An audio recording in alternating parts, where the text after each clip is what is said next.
Hadith 14. Malaika surround the blessed assemblies for dhikr.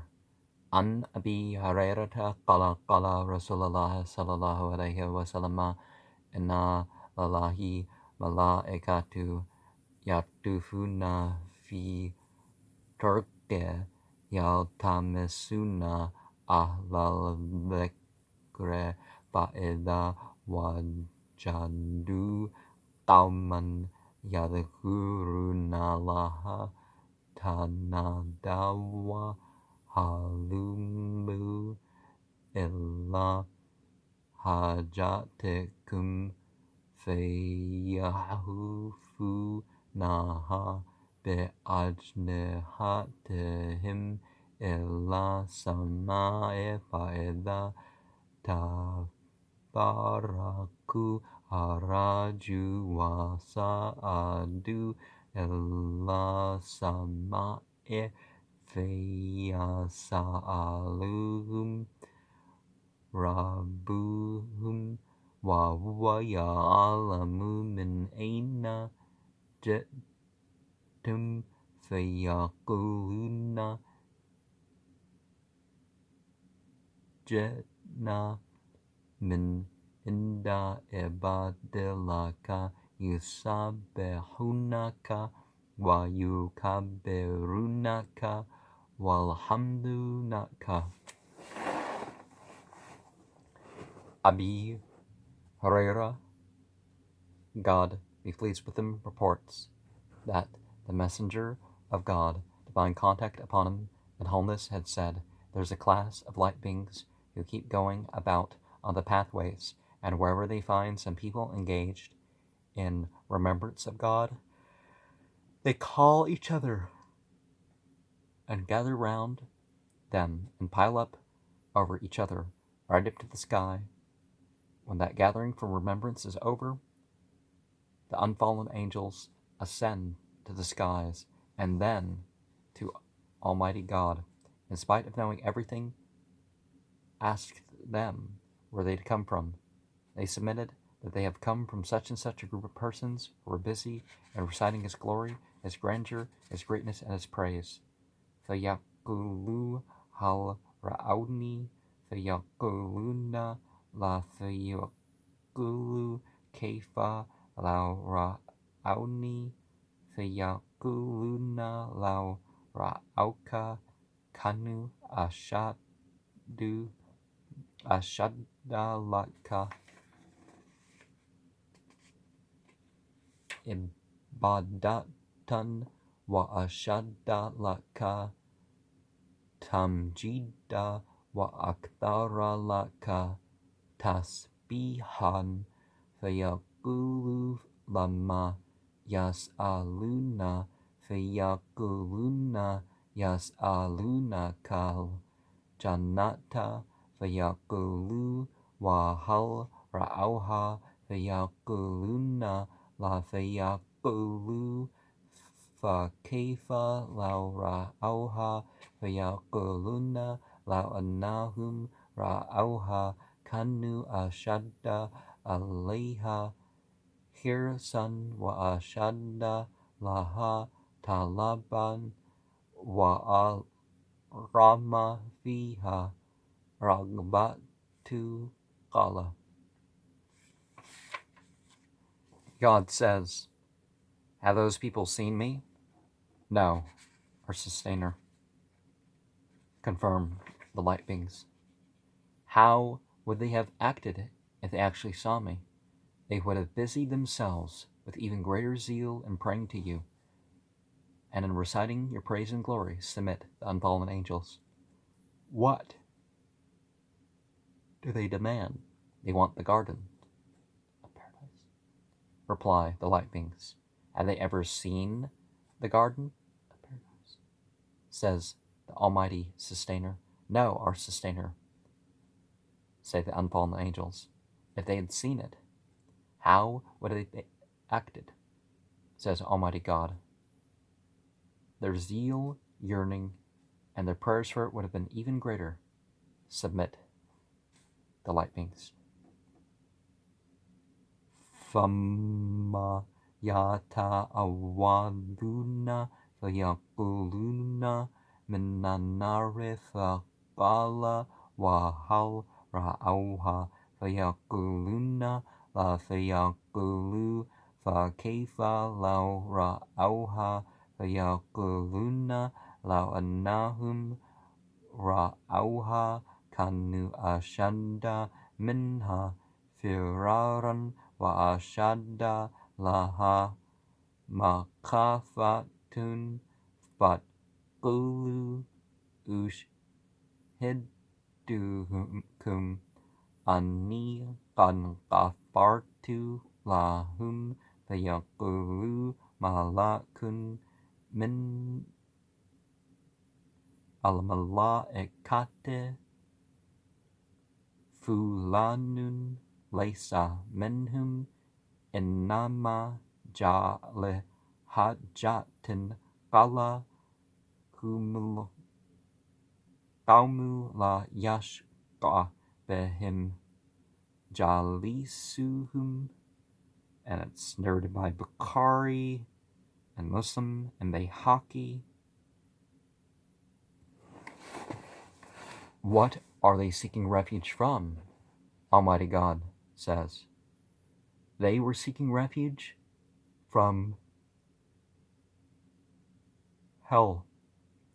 I don't remember the exact etymology of Jahannam, and just like Jannah, the garden, but we're referring to the afterlife here. It says, light beings, have they seen hell? They have not seen it. How would they have acted if they had seen it? Says God, they would have been more fearful of it, and would have tried more for protection against it, says the light beings. Then Almighty God says, all right then, all of you bear witness that I grant forgiveness to all those present in that assembly. One unfallen angel says, oh God, a person, is it this?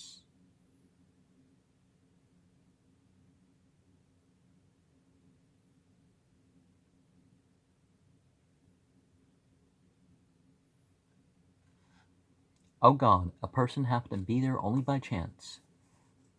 He had come for some other business and had not taken part in what they did. Almighty God says that group was so blessed that whosoever happened to sit with them, even by the way, is not deprived of the blessings. And so he's also forgiven the saying of one light being. Okay, bear witness.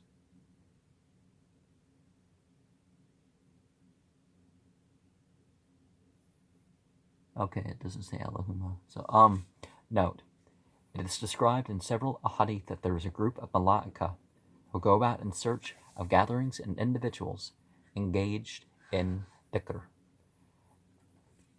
You know, dhikr is from the Aramiya zikr, becomes dhikr in Arabic. And wherever they find them, they sit near them and listen to their dhikr.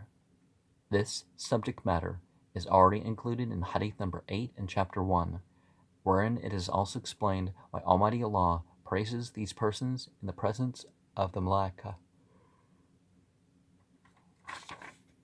The submission is by Amal that there was, in that gathering, a person who would come there on his private business was only a statement of fact, because on that occasion those Malaika were acting as witnesses that those people were engaged in prayers and dhikr of Allah. This is why they had to clarify the position, lest there should be any objection. But it is in the extreme kindness of Allah that, because of the blessed people engaged in dhikr, a man who is sitting near them, by the way, is not deprived of the blessings. God says in his book, Surah 9, 819, Ya ayyuhalladhina amanu taqullaha wa kunu ma'as-sadiqin.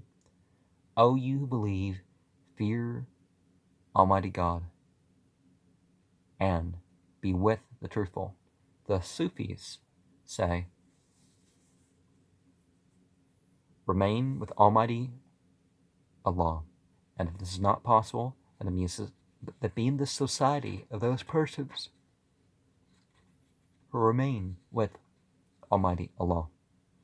Remaining with Almighty Allah means, as given in the Sahih of Al-Bukhari, Almighty Allah says, by means of non-obligatory prayers, my slave keeps on getting nearer and nearer to me, till I make him my beloved, and at that stage I become his ears with which he listens, his eyes with which he sees, his hands with which he holds, his feet which he walks, and whatever he begs of me, I grant him, and that Allah becomes his hands and his feet, etc., means that he performs his actions for earning the pleasure and love of Allah, and that he does not do anything against the will of Allah. The books of history describe the lives of many Sufis of this level. A booklet known as Nuzhat al-Basatin is specially devoted to the account of such Sufis. Sheikh Abu Bakr al-Patani, rahmat alayh, related, once at the time of Hajj, there was a gathering in Mecca of some Sufis. The youngest among them was Junaid al-Baghdadi, rahmat alayh. In that gathering, there was a discussion on the subject of love of Allah, and as to whom is the lover of Allah. Many of them expressed their views on the subject, but Junaid al-Baghdadi, rahmat alayh, kept quiet. He was pressed to say something. With his head bowed down and tears in his eyes, he said, the lover of Allah is he who forgets his own self and remains engaged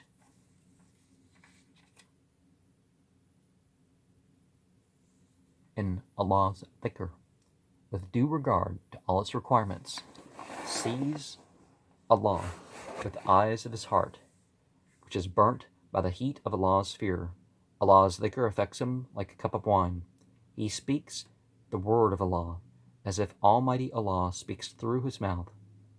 If he moves, he does so under the command of Allah, and gets his peace of mind only through obedience to Allah, and when such a stage is reached, his eating, drinking, sleeping, awaking, and, in short, all his actions are for the pleasure of Allah. He neither pays any heed to the worldly customs, nor does he attach any importance to unfriendly criticisms by the people. Sa'id ibn al-Musayyib was a well-known tabi'i who was counted as a great muhaddith. A person named Abdullah ben Abi Wada used to go to him very often, said as follows, I could not go to him for a few days. Then, when I went, Sa'id, rahmat alayh, asked me where I had been. I told him that my wife had died, and that I remained busy on that account. He said, had you informed me, I could have also joined the funeral. When after a little while I got up to leave, he said, have you married again? I replied, who would marry a penniless person such as I am? He said that he would arrange it. And there and then he read out the marriage sermon and solemnized my nikah, the marriage declaration, with his own daughter, fixing the mahr, jointure, at a small sum equivalent to 8 or 10 anas. The small amount as mahr may be permissible according to some imams, but according to Imam Abu Hanifa, a sum less than 2 rupees and 8 anas, 12 dirhams, is not permissible. After the nikah, I left the place. Only Almighty Allah knows how overjoyed I was. Very happily, I was thinking wherefrom to borrow the money for the expenses to bring the wife to my house. I remained absorbed in these thoughts till it was evening. I was fasting, and I broke the fast at sunset. After the evening prayer, I reached home, and lighting the lamp, I started eating my bread with olive oil, when somebody knocked at the door. Who is there? Said I. Sa'id, came the reply, and I started thinking which Sa'id it was. It did not occur to me that it could be Sheikh Sa'id, because for 40 years he had never been to any place except the mosque and to his own house, and I was surprised to see him standing outside, and submitted that he should have called for me. He replied, it was proper for me to come. I thought that since you have been married, You should not be alone in your house. I have therefore brought your wife to live with you." Saying this, he sent his daughter in, closed the door, and went away. The girl, being overpowered with shyness, fell down on the ground. I bolted the door from inside. I removed the bread and olive oil from near the lamp, lest she should see it, climbed up on the roof of my house, and called out to my neighbors. When the people gathered, I told them that Said had just given his daughter to me in marriage, and that he had just then himself brought her and left her in my house. They were all greatly surprised and said, "Is this true, that she is already in your house?" "Yes," I confirmed it. The news spread and also reached my mother, who at once came there and said, "If you touch her for 3 days, I will not see your face. In 3 days we will make all the preparations." After 3 days, when I met the girl, I found her extremely beautiful. She was a Hafiz of the Quran, very familiar with the Sunnah of the Nabi, sallallahu alaihi wasallam, and well informed of her responsibility to her husband. She had memorized the Quran. For 1 month, neither Saeed came to me, nor I went to him. After 1 month, when I went to him, there was a big gathering. After wishing salam to him, I sat down. When all the others left, he asked me how I found my wife. I replied, "She's most excellent, so that her friends are pleased to see her, and her foes become jealous." He further said, "If you find anything undesirable, you may use a stick to rectify it." After I returned from there, he sent me, through the special messenger, a gift of 24,000 dirhams, which comes to about 5,000 rupees. This girl had been demanded by King Abdul Malik ibn Marwan in marriage for his son, Walid, who was the crown prince. But Saeed had declined the offer. In this way, he had earned the anger of King Abdul Malik, who on some other excuse got him punished with 100 lashes in bitter cold, and then had a bucket of cold water poured on him. And